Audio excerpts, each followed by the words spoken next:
हंसते पधार महफिल में, हूर फरिश्ते गाते हंसते पधार महफिल में। बाप दादा बाहें पसारे पहनाते हैं हार, बाप दादा बाहें पसारे पहनाते हैं हार, पहनाते हैं हार। सिटी की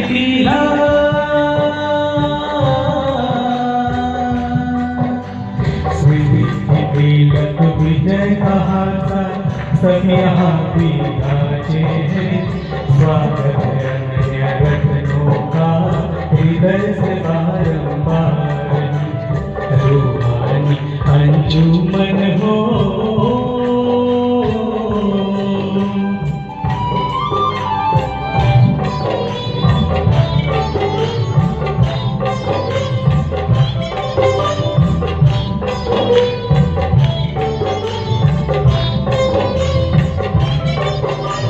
देख सेवा साथियों अपने बाबा भी हर्षाते हैं, देख सेवा साथियों अपने बाबा भी हर्षाते हैं। वाह मेरे बच्चे कह के पुष्प वर्षा करते हैं, वाह मेरे बच्चे कह के पुष्प वर्षा करते हैं, पुष्प वर्षा करते हैं। बाबा का प्यार,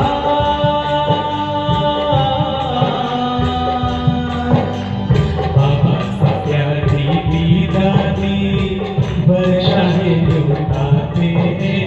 स्वागत है नया रत्नों का हृदय से बारंबार, रूहानी अंजुमन हो।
राजीव भाई का म्यूजिक उसके साथ होना चाहिए।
है उम्मत नहीं है। আমি বিশেষ করে শিলচরের ভাই বোনদেরকে বলছি যে আপনারা সবাই আপনাদের মনে খুশি ব্যক্ত করার জন্য করতলধ্বনির সাথে এই করতলধ্বনি যেন বন্ধ হয় না, যতক্ষণ না মঞ্চে উপবিষ্ট আমাদের সব অতিথিদের স্বাগত হচ্ছে। কবিগুরু রবীন্দ্রনাথ টেগোর বলে গেছিলেন, কোথায় স্বর্গ কোথায় নরক, কে বলেছে তা বহুদূর, মানুষের মধ্যেই স্বর্গ নরক, মানুষের মধ্যেই চূড়াসুর। সত্যি আজকে যেন আমরা সেই স্বর্গের দৃশ্য এখানে উপভোগ করছি, সেটা আমরা অনুভব করি। আমাদের মঞ্চে উপবিষ্ট সমস্ত অতিথি অনুভব করি আমরা সবাই যেন এই যে দেবকন্যা এবং ওনাদেরকে সাজানো হচ্ছে, যারা নিজের জীবনে অনেক ত্যাগ এবং তপস্যা করে নিজের জীবনকে ঈশ্বর সেবা ব্রতী হয়েছেন, নিজের জীবনকে উৎসর্গ করে। তাই ওনাদের উপস্থিতিতে আমরা এখানেই স্বর্গকে অনুভব করি। বাস্তবে ওনার কবিগুরু রবীন্দ্রনাথ ঠাকুর বলে যাওয়া যে উক্তি, সেটাকে সম্পূর্ণ সত্য করার জন্যই স্বয়ং পরমপিতা পরমাত্মা এই সৃষ্টিতে উপস্থিত হয়েছেন এবং ওনার এখানে আসা আমাদের সবার ভিতরে থাকা সেই দৈবী গুণ এবং দৈবিক শক্তিকে জাগ্রত করা। খুব সুন্দর, সবাই উলুধ্বনি দিয়েও এই দেবী